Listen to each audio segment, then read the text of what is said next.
Vamos começar mais um podcast da série O Novo Normal e hoje temos como tema o ensino à distância. O título seria Ensino, a passagem compulsória para o modelo à distância. Na verdade, é até algo que vai servir demais para mim, que estou cheio de dúvidas. E vou tirar essas dúvidas com a professora Marina Pfefferbaum, que é graduada, tem mestrado e doutorado em Direito pela Pontifícia Universidade Católica de São Paulo, é professora da FGV, da Faculdade de Direito de São Paulo, é coordenadora da área de Metodologia de Ensino e do Centro de Pesquisa em Ensino e Inovação da Fundação Getúlio Vargas de São Paulo. Então, vai ser um grande prazer conversar com a senhora professora, para quem eu já passo a primeira questão. Queria saber quais são os benefícios e malefícios dessa passagem compulsória, não é nem uma escolha, não tem livre-arbítrio aqui, essa passagem compulsória do modelo de ensino presencial para o ensino à distância. O que a senhora me diria, me ensinando, porque eu tenho muita dúvida nesse tema? Perfeito, Alexandre. Bom, primeiro, queria agradecer a oportunidade de estar aqui com vocês hoje. Estou muito contente com essa conversa. Acho que vamos aprender muito aqui. Bom, como você bem colocou na sua pergunta, essa passagem para esse modelo, que a gente chama aqui de ensino emergencial e não de ensino à distância, a gente não teve uma opção. Ele foi compulsório, como você muito bem colocou. E eu acho que ele teve dois papéis centrais aí que estão ligados, primeiro, à saúde mental do aluno. Então, sentir que aquele aluno ele pode endereçar dentro daquele espaço da, entre aspas, sala de aula e da continuidade desse projeto educacional que ele se propôs a fazer, que ele pudesse ter dado continuidade aí para esse seu projeto. Então, acho que esse ensino, né, que a gente chama de emergencial, ele teve principalmente esses dois papéis num primeiro momento. E que você trouxe aí, né, perguntando, olha, mas quais são os benefícios, quais são os malefícios? Então, de pronto, eu já diria que as instituições de ensino que conseguiram dar essa continuidade, de certa maneira, para esse ensino adulto, universitário, elas conseguiram aí dar essa continuidade. Só que a gente sabe que a gente tem vivido nesse momento uma multiplicidade de experiências muito grandes, né? A gente assumiu diversos papéis, por exemplo, eu como docente, ao mesmo tempo, tive que assumir o homeschooling dos meus filhos, dentre todas as outras tarefas domésticas, enfim. E tem pessoas que tiveram uma situação muito mais dramática, a gente vê alunos que tiveram que assumir os diversos irmãos, enquanto os pais foram trabalhar, ou que, enfim, não conseguiram nem sequer ter acesso à internet, que foi um dos grandes dramas, e aí você sabe muito melhor do que eu disso, da universidade pública.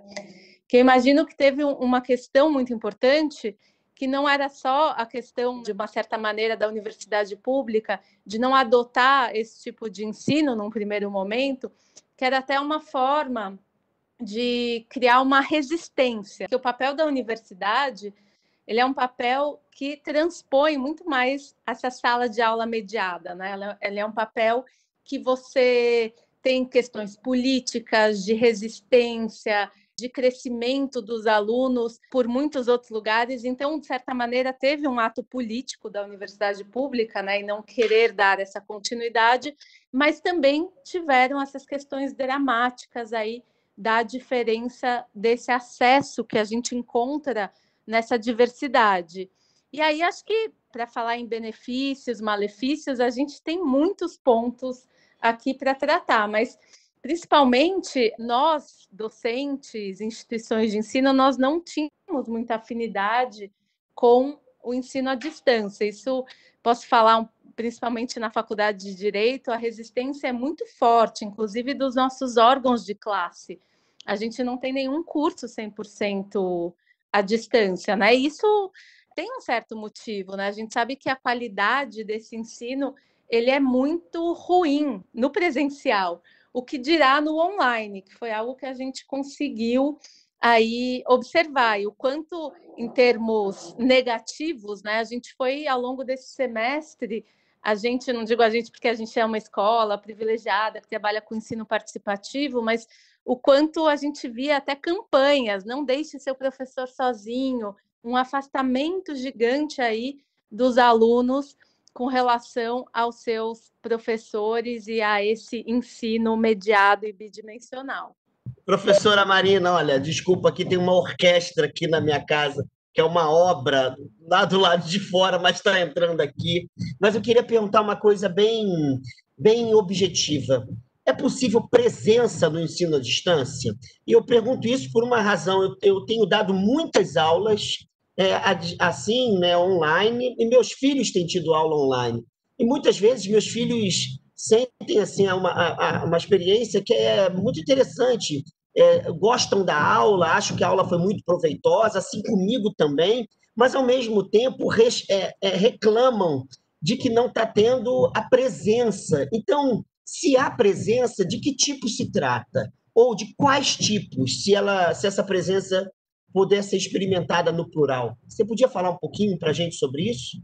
Alexandre, não se preocupe com a orquestra, que eu acho que é assim a vida como ela é nesse momento tão desafiador que a gente está, né? Mas para contemplar essa sua pergunta, né, da presença, acho que a gente precisa dar alguns passos atrás para pensar um pouco o que seria essa presença, pensar um pouco o tipo de ensino que a gente está tendo. E você coloca aqui até uma forma muito positiva, né? Então, seus filhos gostam da aula, os alunos têm gostado da aula, mas, em geral, a gente está diante de uma realidade em que os nossos professores, já no ensino presencial, eles davam aula estilo século XIX, ou seja, o professor sendo o centro desse ensino-aprendizagem e o aluno do século XXI sendo um mero receptor aí de todo esse conteúdo. Assim, isso é muito característico da área de onde eu venho, que é o direito, mas eu ouço muito isso das outras áreas, né? Então, tem até uma brincadeira que os educadores falam, é que se a gente congelasse um homem do século XIX, colocasse ele hoje, a única coisa que ele ia reconhecer de fato é uma sala de aula, porque tudo mudou, meios de transporte, mercado, forma como a gente se relaciona, celular, internet, enfim, mas a sala de aula parece que continua a mesma. E aí eu acho que dessa passagem, né, compulsória para esse ensino emergencial, nós tivemos, enfim, nas universidades privadas, de 1 a 2 semanas para colocar toda a nossa forma de ensinar para esse ambiente. E esse transplante, ele gera várias consequências, né? Primeiro porque a lógica do ambiente online, ela é muito diferente dessa lógica do próprio ambiente presencial. Então, a gente precisa desenhar os processos de ensino de acordo com a lógica dos espaços onde a gente está. E num exercício até de sobrevivência, como eu falei, os professores começaram então a reproduzir o que eles faziam na aula presencial para esse ambiente. E muitas dessas reproduções têm a ver com essa forma de ensino do ensino tradicional. Então, acho muito importante a gente, quando a gente fala da presença, da forma de ensino, ou até de um ponto que tem sido de muita reclamação, é como eu avalio o meu aluno, a gente precisa entender que tipo de ensino a gente está falando, né? Então, acho que algumas diferenças, elas se mantêm nesse ensino à distância. E essa diferença é justamente entre o ensino tradicional e o ensino participativo.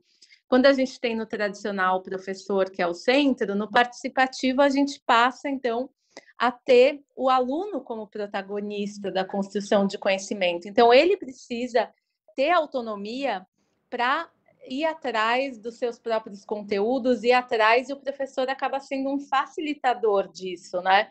E no ensino tradicional, a gente tem essa agenda da memorização, ou seja, a gente coloca aí muito conteúdo e o aluno pega essa informação e, geralmente, nas avaliações, reproduz isso.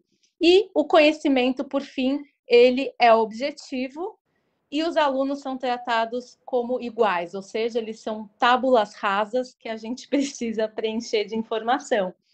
E no ensino, né, participativo, a diferença ela é muito importante para a construção do conhecimento, desse conhecimento que não tem uma única resposta, mas que ele é coletivo e ele é construído. Então, a metodologia ela passa, né, de uma aula expositiva para uma aula cheia de variações de métodos possíveis que engajam o aluno, né? Então, uma das coisas dessa presença que você coloca é que os professores têm reclamado muito é o quanto eles não conseguem sentir aquele aluno ali. Cada vez mais as janelinhas se fecham e ele se sente solitário.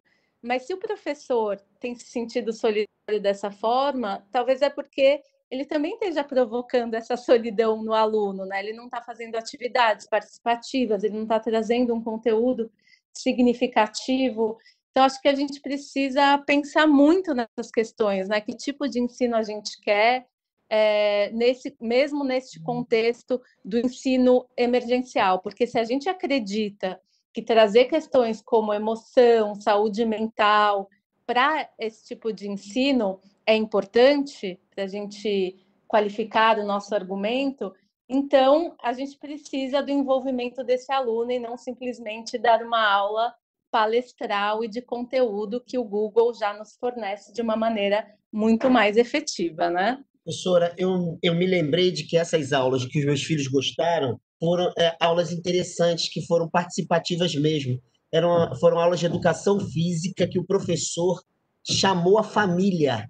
Falou assim: chama a avó, chama a mãe, e bateu papo com a família fazendo exercícios. Então foi engraçado. Foi exatamente um modelo meio assim, sui generis, né? E o meu filho tem 10 anos, minha filha 17. E esses extremos aí, né, ensino médio, ensino fundamental, eles gostaram exatamente de uma coisa que é meio fora da caixinha. Agora que a senhora estava falando, eu estava me lembrando. Então, para colocar mais uma questão, há algumas instituições que, sobretudo de ensino superior, que começam a pensar no EAD como sentido primário e último do ensino, né? Tudo ser feito à distância e, nesse caso, online.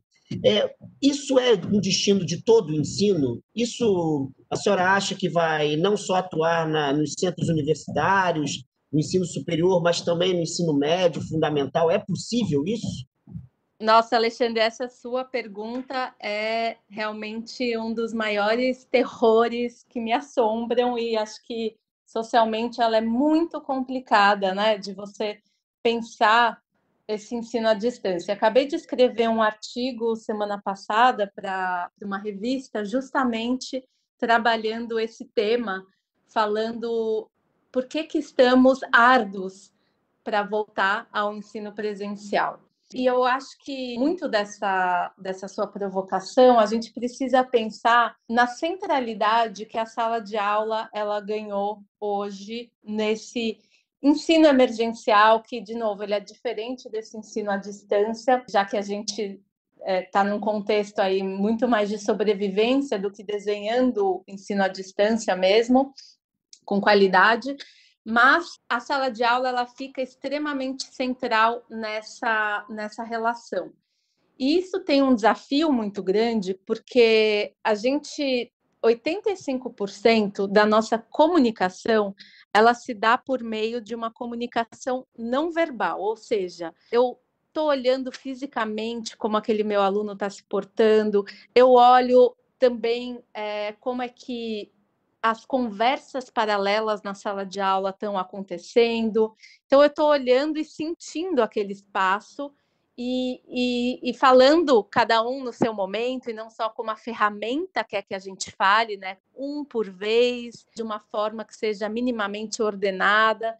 Então, a gente perde muito dessa comunicação. E ainda quando eu falei que se fecham as janelas, aí pronto, aí a gente perdeu totalmente essa comunicação não verbal que eu estou falando, que ela é tão importante para o ensino, para a sensibilidade do professor e essa formação aí do ensino participativo. Então, essas aulas online, elas, sem dúvida, né? Claro, elas têm o seu papel importante, mas para trabalhar certas habilidades e competências de conteúdo.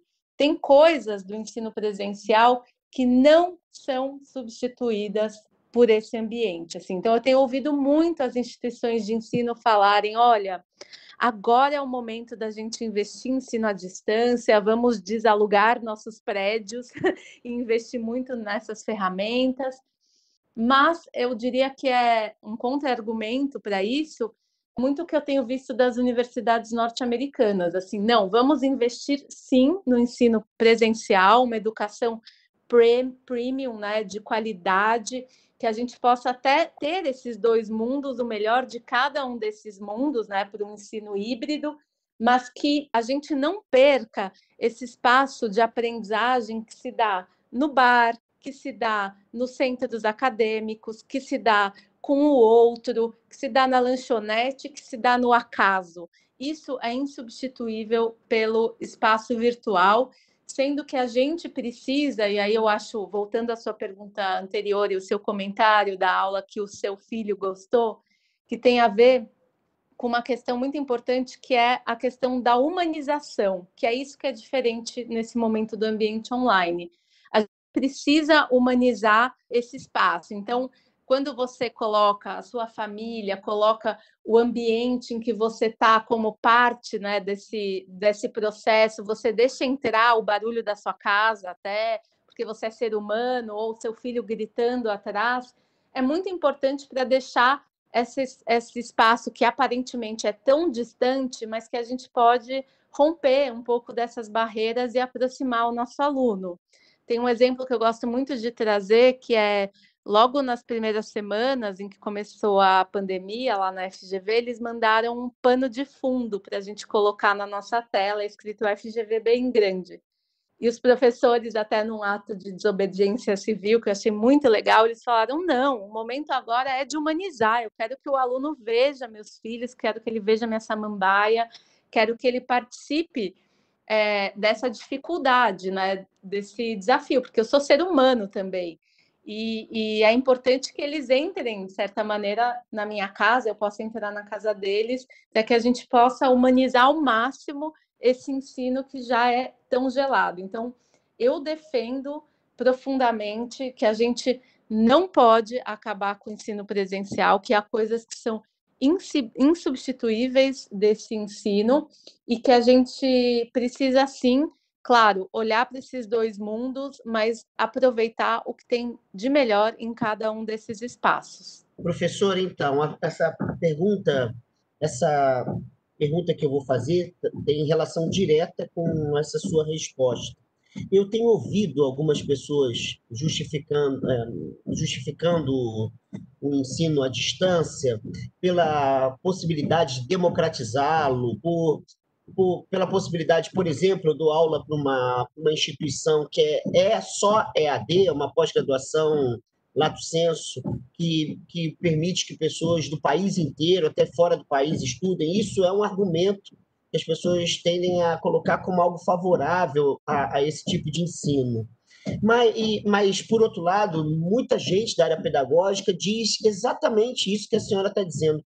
Olha, mas tem elementos qualitativos que não são perceptíveis desse modo e não atuam desse modo. Sejam as várias linguagens que não se reduzem à linguagem verbal, mas também experiências afetivas que são imperceptíveis desse modo e tal. Então, a minha questão é, quais são as transformações qualitativas?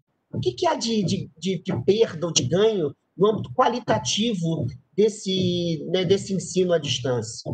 Perfeito, Alexandre. Acho que você coloca uma questão muito importante que tem a ver com a democratização desse ensino à distância. Então, a gente tem, com certeza, né, e acho que esse que foi o pavor das universidades públicas, esse que já estão sucateadas com a forma como elas têm levado o ensino, essa bandeira da democratização, de certa maneira, poderia trazer mais uma segunda onda de sucateamento, colocando 400, 500, 600 alunos numa sala de aula. E que tipo de sala de aula é essa que a gente poderia trabalhar com tantos alunos assim, um professor que ainda ganha mal, enfim, qual é a chance de um modelo nesse sentido dar certo? E aí a gente precisa ver o que a gente entende realmente como um ensino que é transformador, engajante e que qualifique as nossas instituições. A gente tem percebido que o ensino tradicional, tem um professor lá na escola que sempre fala, ele não é que nem hipoglós, que é tradicional e funciona, mas ele é um ensino tradicional ruim, porque ele não tem dado conta de qualificar profissionais para essas instituições que a gente tanto precisa para transformar esse país, já que a gente tem ouvido discursos de terraplanismo, enfim, de coisas horríveis aí, que é justamente um ponto da falta de educação, né, da ignorância na palavra mais pura, na acepção mais pura da ignorância. Então, a gente precisa tomar muito cuidado com esse tipo de ensino que se quer. E aí volta de novo a questão, né, do ensino participativo, de trazer todos esses elementos que você está falando, da emoção, de aprender com o outro, num ensino que ele é tradicional e que o professor é o centro, e que essas palestras não qualificam, elas simplesmente reproduzem informação, não é nem conhecimento, a gente vê esse abismo. Acho que muito de como a gente estruturou a nossa escola, que ela lá no direito é baseada em ensino participativo, ela vem de uma tal pirâmide da aprendizagem, que mostra que depois de um mês, numa aula expositiva, você retém 5% daquele conhecimento, daquela informação, né? Enquanto que numa aula em que você ensina alguma coisa para alguém, você retém 90% daquela aprendizagem. Então, é muito interessante ver o quanto que esse ensino, né, expositivo não tem qualificado. E acho que isso foi uma lição, e claro, a gente precisa discutir isso com muito cuidado do acesso, que a gente teve aí, né, o ProUni, FIES, dando oportunidade aí para muitas pessoas chegarem ao ensino universitário. Mas que tipo de ensino é esse, né? Será que é um ensino que de fato está qualificando, que vai mudar a vida da pessoa, ou é um ensino que vai fazer a manutenção do status quo, como a gente vê hoje? Então, é preciso ter muito cuidado aí com essa apropriação do ensino à distância, isso me preocupa bastante, mas é óbvio que ensino à distância pode ser de qualidade. É só essa apropriação aí, né, nessa agenda de acesso e que dá muito medo de sucatear ainda mais o que a gente tem visto. Professora, para terminar, uma pergunta, vou reelaborar para a senhora, só não é para provocar, não, é para ajudar a tornar visível o problema.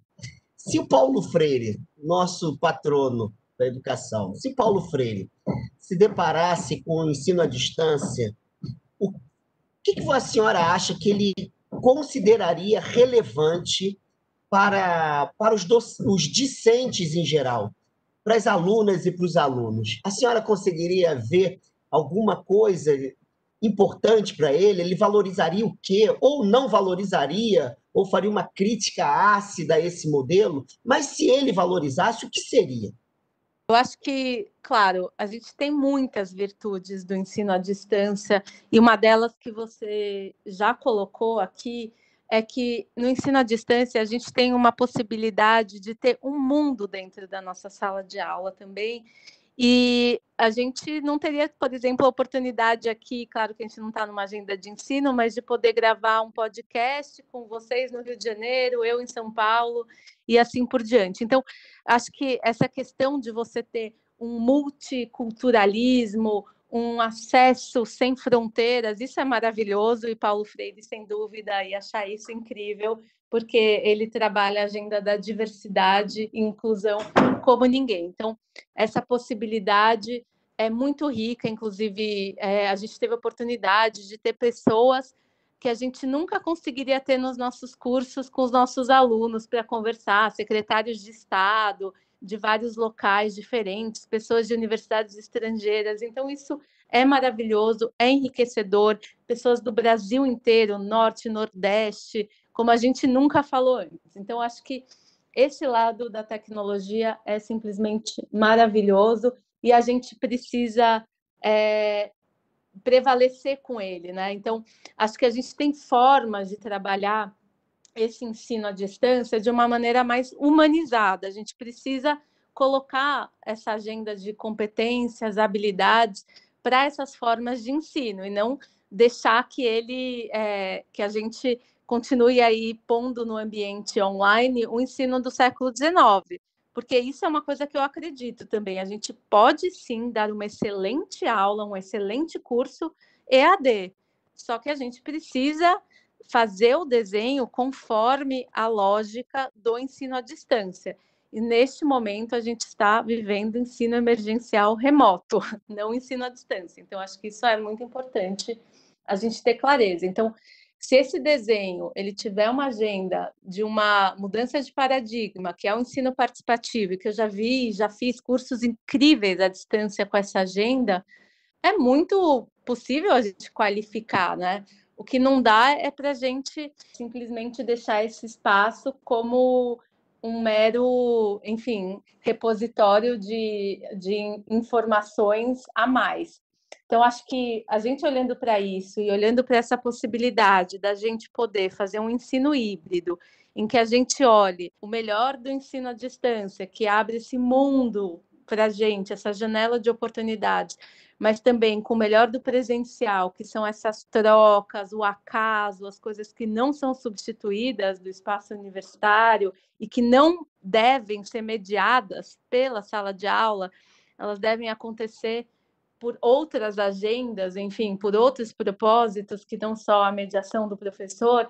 Isso pode ser incrível, ter um ensino híbrido nesse sentido. Então, de novo, acho que nada é bom ou ruim, né, maniqueísmo, mas que a gente possa, então, realmente aproveitar os dois espaços e levar a sério um ensino que é significativo e transformador, e não o que a gente tem feito do século XIX para cá.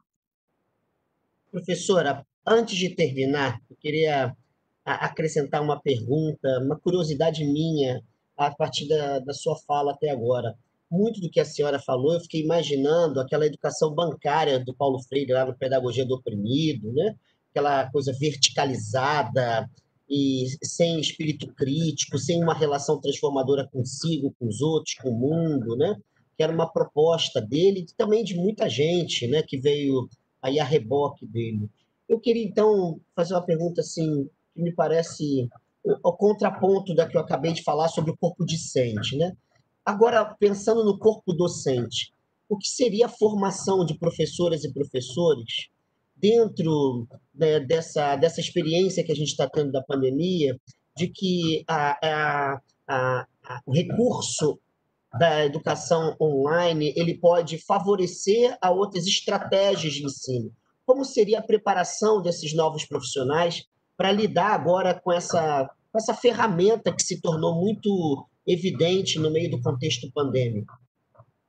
Perfeito, Alexandre. Você colocou da educação bancária exatamente isso, né, desse ensino tradicional, e eu acho que a gente precisa, ponto central, e acho que é uma ótima pergunta para a gente terminar, é a questão da formação docente. Não dá para a gente achar que se a gente não investir no professor, tudo bem, né? As coisas vão se transformar naturalmente. Não. Existem técnicas, existem formas para a gente trabalhar esse ensino participativo, existe uma sensibilização que não vem só, né, claro, do professor, mas ele vem do contexto da instituição e principalmente também dos próprios alunos, né? Então, por um lado, a gente tem alunos que já vêm na sala de aula com uma expectativa dessa educação bancária, eles querem sair com o maior volume de informação possível, com um caderno gordo de coisas que ele foi escrevendo ao longo da aula, e ele também quer não trabalhar, né? Ele quer ficar passivo, ouvindo, e que se pudesse fazer um download na cabeça dele de informação, então melhor ainda. Então tem esse lado. O lado da instituição, né, que muitas vezes está lá, quanto maior o meu número de alunos, eu ganho mais dinheiro, etc. Né? Uma mercantilização da educação, que é algo que a gente tem visto. Educação parece commodity, parece celular, Então, a gente tem cada vez um barateamento, um sucateamento disso, grupos internacionais comprando, né, sem parar. E, por outro lado, o professor aí em toda essa situação, que ele até às vezes vira um Uber da docência para sobreviver, né? Dá aula em 150 lugares diferentes, ignorando quem é o público, qual é o contexto institucional, até por um exercício de sobrevivência. Então, acho que esses 3 pilares são muito importantes de ser trabalhados, e principalmente a formação docente, né? Porque muitos professores se sentiram abandonados nesse contexto da pandemia, em que eles tiveram que sobreviver aí, não só ter a curva de aprendizagem da plataforma, mas também de como garantir aí um ensino realmente significativo para esse aluno. Então, acho que a todo momento a gente precisa investir nessas formações, a gente precisa trabalhar esse corpo docente, nesse diálogo entre todos, porque a gente tende a discutir paper, a gente discute pesquisa, mas a gente discute muito pouco sala de aula. Sala de aula parece que é secundário, e não é, é primordial. Então, a gente precisa olhar para isso e criar esses espaços de diálogo, de formação e de compartilhamento de ideias entre os professores. Professora, eu quero agradecer o privilégio dessa conversa com a senhora e, e corroborar o que eu tenho dito em espaços acadêmicos, escolares, que quando eu ouço uma pessoa, né, como a senhora, assim, com tanto conhecimento e generosidade em transmiti-lo e nos ajudar a repensar os nossos passos no mundo, eu sempre acho que o teto salarial do servidor público deveria ser os professores e professoras que estão ali na guerra, nas salas de aula, né? Esse é o espaço realmente que teria que pautar todo o funcionalismo público e talvez a sociedade como um todo, né? Esse é o lugar onde a gente forma, cria possibilidades, forma sujeitos, forma novas possibilidades dos sujeitos se lidarem com o mundo. E, então, quero dizer que foi muito agradável ouvi-la aqui nesse momento e, no meio do contexto pandêmico, nada melhor do que pensar os rumos da educação, os rumos da sala de aula, os rumos das tecnologias em meio à educação e da formação de pessoas, porque o que está em jogo aqui, para todos nós, é formar pessoas, né?